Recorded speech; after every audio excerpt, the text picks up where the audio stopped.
Will kitchens in the future be smart enough to make food themselves?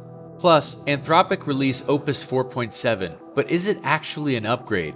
We're covering this and more today on AI News, starting with what could be as standard as an oven or a microwave in the near future. It weighs barely over a pound, it fits in the palm of your hand, and it can grip, twist, and manipulate objects with a level of precision that most robotic systems twice its size can't match. This is Wuji's dextrous hand, powered by LiberAI.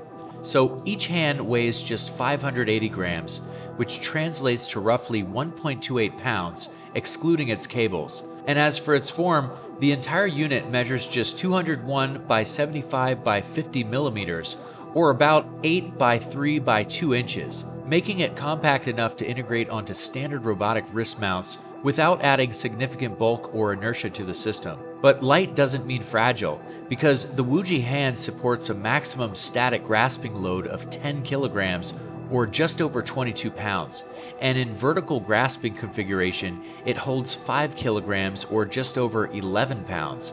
On top of this, its maximum hanging load is 5 kilograms. Then each finger supports a hook grip of 3 kilograms or about 6.6 pounds independently.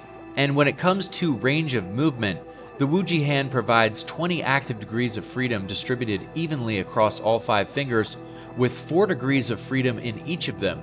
Each finger also contains 4 joints, all serially connected through direct drive rotary mechanisms.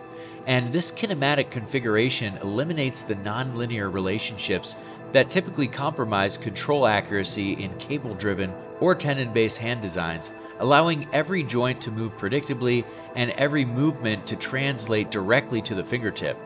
On top of this, the thumb is fully opposable and includes lateral swing support, enabling the kind of cross-palm manipulation patterns that are essential for tasks requiring fine repositioning of objects within its grasp, with its maximum grasping diameter reaching a total of 100 millimeters or just under 4 inches, which is wide enough to wrap around most handheld objects that would be found inside of a kitchen.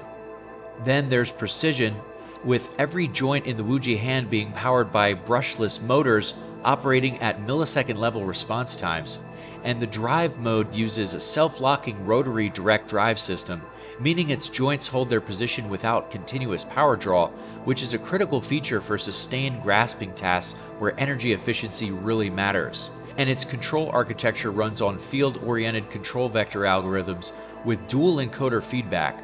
So this combination delivers a positioning repeatability of give or take 1 millimeter or give or take 0.04 inches, ensuring that the hand returns to the same configuration for consistent accuracy across repeated movements. And its control interface operates over USB 2.0, which makes its integration straightforward for research and development platforms. But a hand is only as good as it is sensitive. At each fingertip, force sensors register pressures as small as 15 newtons or about 3.37 pounds of force. This tactile feedback layer gives the system real-time awareness of contact forces, allowing the control software to modulate grip strength dynamically. And whether the hand is holding an object that's rigid or fragile, the sensor data feeds directly into the control loop, enabling the kind of adaptive force management that separates functional robotic hands from truly dexterous ones. But would you trust one of these robots inside of your kitchen? Currently, both robotic hands are integrated into a single platform through LiberAI's control stack, with the only drawback being preparation time currently. But will this change in the near future? But dexterous hands are only one piece of the puzzle, because a hand needs a body needs a brain, and a brain needs somewhere to work, and Skild AI just secured all three. So the company just announced its acquisition of the robotics division Zebra Technologies, previously known as Fetch Robotics, to deploy its omni-bodied brain across warehouse environments in the real world. And this move pairs one of the most battle-tested warehouse robotics platforms in the industry with a foundation model designed to generalize across any robot body: quadrupeds, humanoids, tabletop arms, or mobile manipulators, all without retraining from scratch. And nearly every physical product consumers purchase passes through a warehouse at some point, with fulfillment being a complex, high-volume process operating inside massive facilities where orders must be picked, packed, and shipped with speed and accuracy. And most existing warehouse robotic solutions rely on classical approaches, But significant portions of the pipeline, particularly tasks involving the movement of objects between receptacles, remain bottlenecked by human labor. And Skild AI's thesis is that these limitations stem from the brittleness of traditional robotics deployments, because conventional systems are programmed around specific hardware which are tuned to exact kinematics, meaning that when you change the robot, the programming starts over. But the Skild AI brain was built to eliminate that dependency entirely. It operates without prior knowledge of the robot's body form and generalizes across embodiments at the architecture level. And here's what Zebra brings to the table. So Zebra's robotics division contributes more than just hardware. Its symmetry fulfillment orchestration platform already coordinates tasks between robots and frontline workers using real-time data from Zebra wearable devices. And by integrating the Skild brain into the foundation means that robot warehouses move beyond executing fixed instructions and move towards making informed adaptive decisions.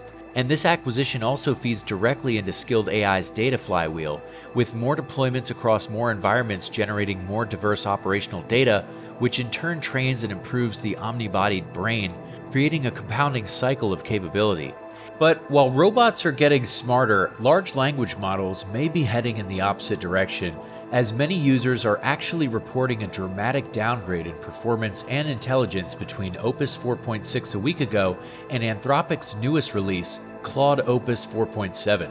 So Anthropic says the model delivers notable improvements over Opus 4.6 in advanced software engineering, with particular strength in complex, long-running tasks that previously required close human supervision. Early testers also report that Opus 4.7 handles multi-step workflows, follows instructions more precisely, and independently verifies its own outputs before reporting results. But other users are reporting that Opus 4.6 has been significantly dumbed down, with Opus 4.7 seemingly not even achieving what 4.6 did about a week ago.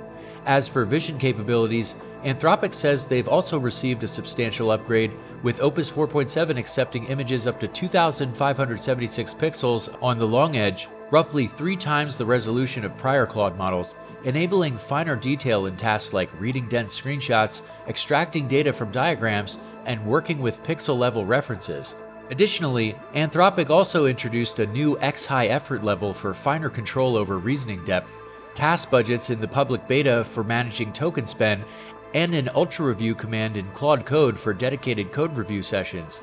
Opus 4.7 is now available across Claude products, the API, Amazon Bedrock, Google Cloud's Vertex AI, but tell us in the comments below if it feels like Anthropic nerfed their models to charge the same amount of money for less of a product. Anyways, like and subscribe, and check out this video here for more of the latest in AI and robotics news.